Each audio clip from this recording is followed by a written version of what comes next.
ठाकरे बंधूंचा मेळावा आहे। पोलिसांकडून दादरमधील नागरिकांना सूचना आहेत। स्थानिकांनी वाहनं रस्त्यावर लावू नयेत अशी विनंती पोलिसांकडून करण्यात आलेली आहे।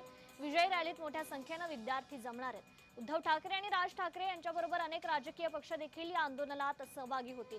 दादर वाहतूक पोलिसांच्या माध्यमातून दादर शिवाजी पार्कमधील राहणाऱ्या लोकांना नम्रतेने आवाहन करण्यात येते की उद्या खरं तर आज आपली गाडी रस्त्यावर लावू नये अशी विनंती वाहतूक पोलिसांच्या माध्यमातून दादरकरांना करण्यात आलेली आहे।